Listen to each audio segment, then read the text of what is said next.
जय श्री राम। वृश्चिक राशि के सभी मित्रों को फाइनेंशियल वे में ये सप्ताह बहुत अच्छा आ रहा है। स्पेशली वर्क प्लेस पे अगर कोई दिक्कत है, पैसा नहीं आ पा रहा, बिल्कुल व्यापार आपका जाम हो गया, सेल एकदम कम पड़ गई है, ये सप्ताह आपको रिलीफ देने वाला सप्ताह है। एक बहुत अच्छा पॉजिटिव चेंज आपके लिए अभी हुआ है।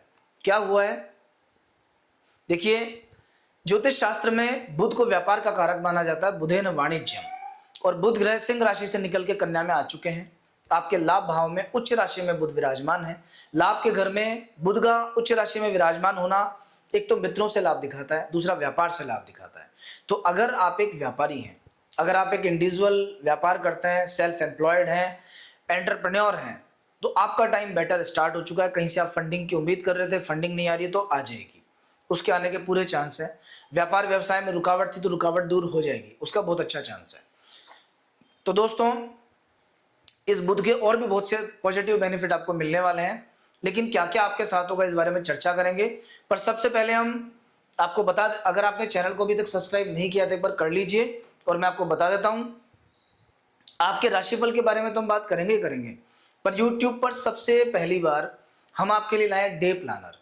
वीक के 7 डेज में ऐसी क्या खास बात है जो पंचांग ज्योतिष शास्त्र का बेस है, उस बेस में ऐसा क्या योग बनता है तिथिवार नक्षत्र योग करण के संयोग से कि आपके लिए कोई दिन अच्छा होता है, कोई दिन बुरा होता है, वो हम आपको बताएंगे। फॉर एग्जाम्पल, मान लीजिए आपकी कुंडली में कोई दिन बहुत अच्छा लिखा है, लेकिन अगर कहीं उस दिन रिक्ता तिथि है, तो रिक्ता तिथि का अर्थ है कि जो काम करोगे उसका फल रिक्त होने वाला है, एकदम खराब, खाली एकदम। तो आपको ये पता होना चाहिए। अगर आपको ये पता है तो आप ठीक से अपना टाइम प्लान कर सकते हो, वरना गलत टाइम पे गलत कोई भी अच्छा इन्वेस्टमेंट भी करोगे तो वो नुकसानदायक होगा आपको। तो वो भी आपको मिलेगा, तो आप इसको कंटिन्यू देखते रहिए, ध्यान से देखिए और आपके फ्रेंड्स के साथ भी शेयर कीजिए। तो सबसे पहले बात करते हैं पूरे 7 दिनों की। सप्ताह की शुरुआत में 8th हाउस में चंद्रमा है। 15 और 16 तारीख के दिन गुरु और चंद्रमा का योग बन रहा है। धर्म, अध्यात्म, पूजा पाठ, ध्यान, मेडिटेशन के हिसाब से तो है बहुत अच्छा, लेकिन स्वास्थ्य के लिए खराब। जिन लोगों को डायबिटीज है, लीवर की समस्या है, खाना हजम नहीं होता है, स्वेलिंग है बॉडी में, किसी तरह की पीलिया हो चुका है कभी, उन लोगों के लिए बहुत ध्यान रखने का समय है। जिन लोगों को कफ और कोल्ड बार बार होता है, उन लोगों को बहुत ध्यान देने का समय है, वरना अभी कुछ ना कुछ ऐसा खराब आपके साथ होगा कि आप परेशान रहेंगे, हेल्थ परेशान करेगी। खाने पीने पे कंट्रोल करना, अच्छी चीजें खाना, नेगेटिव नहीं। तो 2 दिन आपको सावधानी के साथ बिताना है, 15 और 16। 17 और 18 ये 2 दिन आपके लिए बहुत शानदार है। इन 2 दिनों के अंदर किस्मत पूरे तरीके से सपोर्ट करेगी। भाग्य स्थान में स्व राशि के चंद्रमा है, किसी प्रकार का ट्रैवल बहुत अच्छा है। स्टूडेंट्स के लिए तो बहुत ही शानदार टाइम है, कंसंट्रेशन एकदम हाई लेवल पे रहेगा। 2 घंटे पढ़ाई करने वाला व्यक्ति 4 घंटे पढ़ाई करेगा। डिसीजन मेकिंग बहुत अच्छा रहेगा। कहीं आप कंफ्यूज है कि मेरे को क्या करूं क्या नहीं करूं, तो इन 2 दिनों में निर्णय कीजिए, अच्छा रिजल्ट जाएगा। धार्मिक स्थान पे घूमना फिरना, इसका योग बना हुआ है। भगवान शिव के किसी मंदिर में या कहीं भी स्पिरिचुअलिटी में आपका कुछ पैसा भी लग सकता है, आप जा भी सकते हो या ऐसे लोगों के साथ शामिल भी हो सकते हो। कोई भी काम शुरू करना है, भले ही वो प्रोफेशनल हो, पर्सनल हो, इन्वेस्टमेंट हो, कुछ और हो, वो काम इन दिनों में किया जाएगा। कहीं ना कहीं जमीन, मकान, प्रॉपर्टी को लेके भी पॉजिटिव साइन आ रहा है। अगर आप बहुत लंबे समय से कोई घर खरीदने का सोच रहे थे, नहीं बना पा रहे, इन 2-3 दिनों में हो सकता है कोई पॉजिटिव सिंबल आपको मिले, कुछ अच्छा आपके साथ हो। 19, 20 और 21 ये 3 दिन ऐसे हैं जहां आपको बहुत सावधानी बरतनी है। आपके कार्यक्षेत्र के स्थान में 10th हाउस में अभी केतु और चंद्रमा का चंद्र ग्रहण योग बन रहा है। इस योग की वजह, जैसा इसका नाम है चंद्र ग्रहण, ये अपयश देने वाला योग है। वर्क प्लेस पे सावधानी बरतना। ये तो छोटी छोटी गलतियां आपको परेशान कर सकती है, टोका टाकी हो सकती है, बॉस परेशान हो सकते हैं, आपको 4 बातें सुना सकते हैं। अगर आप व्यापार में हैं, सोच समझकर व्यापार करना, गलत आदमी के साथ ट्रेड मत कर लेना, वरना बैठे बिठाए नुकसान झेलना पड़ सकता है किसी भी तरह का आपको।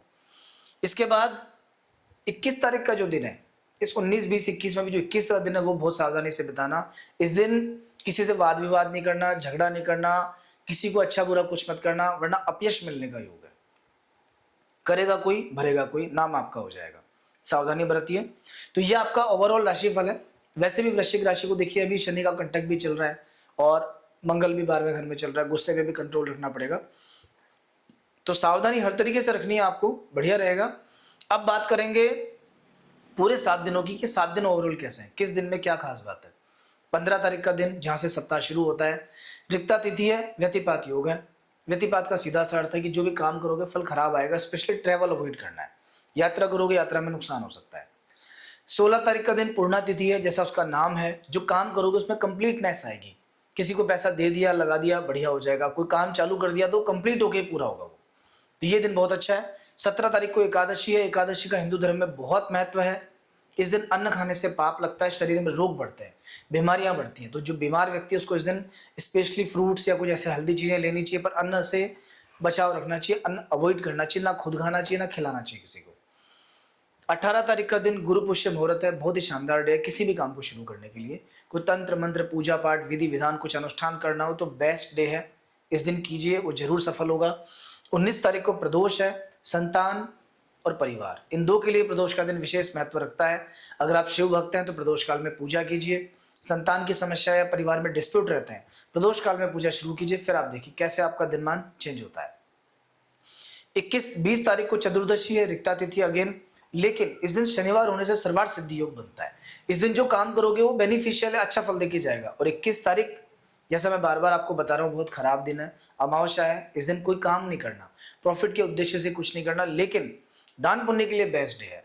अगर आप बीमार हो, परेशान हो, बीमारियां बार बार घेरती हैं, अपने वजन के बराबर अन्न का दान करो। घर में पितृदोष है, अशांति है, कलह रहती है, इस दिन उपाय करो। गीता पाठ, पितृ गायत्री, गाय को चारा खिलाना, अन्न का दान करना, ये बेस्ट उपाय है। तो इस तरह से आप अपना ये पूरा वीक प्लान कीजिए, फिर उसके बाद आप देखिए कैसे शानदार रिजल्ट आपको मिलते हैं। आपके सभी काम प्रॉपर वे में आगे बढ़ेंगे, अच्छे तरीके से आप हेल्दी वे में आगे बढ़ोगे। तो दोस्तों, अगर आपने चैनल को सब्सक्राइब नहीं किया तो कर लीजिए, और ये वीडियो आपको कैसा लगा जरूर बताइएगा कमेंट के माध्यम से। और तब तक के लिए आपको जय श्री राम, अगले सप्ताह फिर मिलेंगे।